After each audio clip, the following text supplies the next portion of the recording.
Assalamualaikum warahmatullahi wabarakatuh. Halo semuanya, bagaimana kabarnya hari ini? Saya harap kabar kalian baik-baik saja ya. Pada pertemuan kali ini kita akan belajar tema 1, hidup rukun, subtema 2, hidup rukun dengan teman bermain, dan pembelajaran yang ke-1. Jika kemarin kalian sudah belajar tentang hidup rukun di rumah, hari ini kita akan belajar hidup rukun dengan teman bermain. Nah, sebelum kita menginjak ke materi, kira-kira apakah kalian masih ingat maksud dari hidup rukun? Ya, hidup rukun sendiri adalah sikap saling menghargai, menyayangi, dan juga menghormati sesama manusia. Kalau kemarin sudah belajar tentang hidup rukun di rumah, maka pada subtema 2 ini, pembelajaran 1, kita akan belajar tentang hidup rukun dengan teman bermain. Emang hidup rukun dengan teman bermain itu apa sih? Ya, begini. Hidup rukun dengan teman bermain itu adalah sikap saling menyayangi, menghormati, dan juga menghargai sesama teman bermain. Dengan teman bermain, kita tidak boleh saling mengejek, saling bertengkar, mengolok-olok teman yang kalah dalam bermain, dan juga bermain curang. Akan tetapi, kita harus bersikap saling tolong-menolong, kompak, membantu teman yang kesusahan, bersikap toleransi agar selalu tercipta suasana yang rukun. Sekarang kalian coba perhatikan cerita berikut. Udin mempunyai banyak teman. Ada Edo, Lani, Made, dan juga masih banyak lagi. Udin sering bermain bersama teman-temannya. Mereka bermain setelah pulang sekolah ataupun pada hari libur. Udin dan teman-teman bermain dengan rukun. Sekarang kita lihat gambar berikut ya, dan kita beri tanda centang untuk gambar yang menunjukkan sikap rukun. Nah, gambar yang atas ini menunjukkan sikap rukun ya, mereka sama-sama bermain kelereng.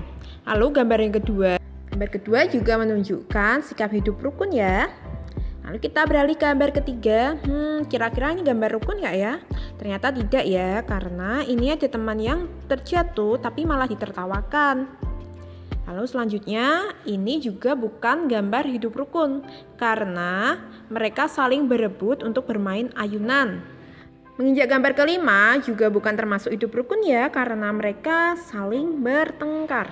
Sekarang kalian jawab pertanyaan berikut ya. Apakah kamu sering bermain bersama temanmu? Pertanyaan kedua, bagaimana sikapmu ketika bermain dengan temanmu? Pertanyaan ketiga, apakah kamu dapat bermain dengan temanmu jika tidak rukun? Sekarang coba kalian dengarkan percakapan berikut ya. Ayo kita bermain kelereng di lapangan.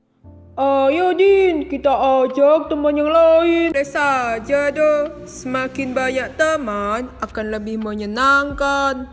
Tapi Din, aku tidak bisa membawa sepedaku ke lapangan. Ban sepedaku bocor. Tidak apa-apa ayo aku bonceng naik sepedaku. Nah, itu tadi cerita Udin dan Edo yang mengajak semua teman untuk bermain. Mereka tidak memilih-milih teman. Udin dan Edo selalu menjaga kerukunan. Saya harap kalian juga seperti itu ya, selalu menjaga kerukunan dan tidak membeda-bedakan teman. Sekarang anak-anak, kita belajar tentang kalimat ajakan ya. Nah, kalimat ajakan sendiri itu adalah kalimat untuk mengajak orang lain untuk melakukan suatu hal, yang biasanya menggunakan kata ayo ataupun mari. Contohnya sebagai berikut.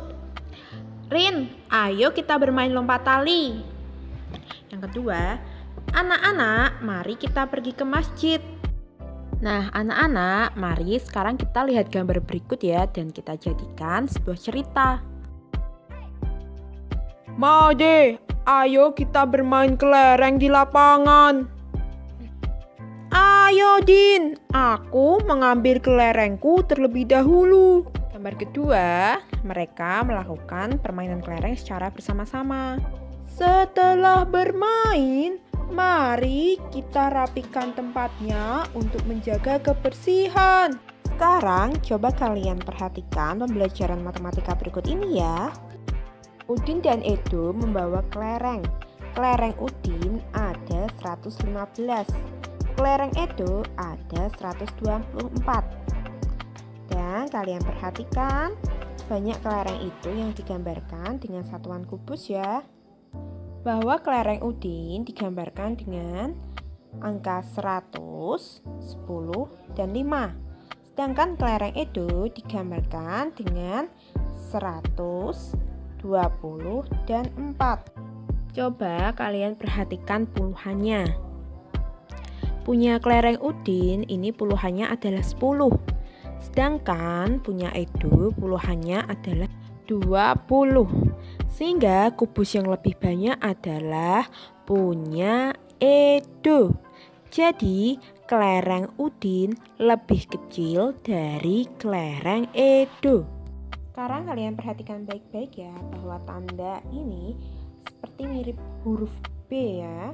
Kalau dikasih selaritan namanya kayak huruf B disebut lebih dari. Sedangkan tanda yang kebalikannya lebih dari atau seperti huruf K ini disebut kurang dari. Sedangkan huruf sama dengan ini disebut sama banyak atau sama dengan. Sekarang coba kalian perhatikan contohnya berikut ini ya. Ani mempunyai coklat sejumlah 165. Sedangkan Rita mempunyai coklat 198. Kira-kira coklat mana yang paling banyak ya? Punya Ani yang terkecil atau punya Rita yang terbesar atau coklat mereka adalah sama? Yuk kita bahas bersama. Kita lihat bahwa puluhan dari coklat Ani berjumlah 60, sedangkan puluhan dari coklat Rita berjumlah 90. Sehingga dari nilai puluhan itu kita bisa melihat lebih banyak coklat Rita, sehingga 165 kurang dari 198. Oh iya, dan kenapa ratusannya tidak dihitung kalau dibandingkan? Karena ratusannya nilainya sama ya, sama-sama 100. Demikian ya anak-anak pembelajaran hari ini, semoga bermanfaat dan sampai ketemu lagi di pembelajaran berikutnya.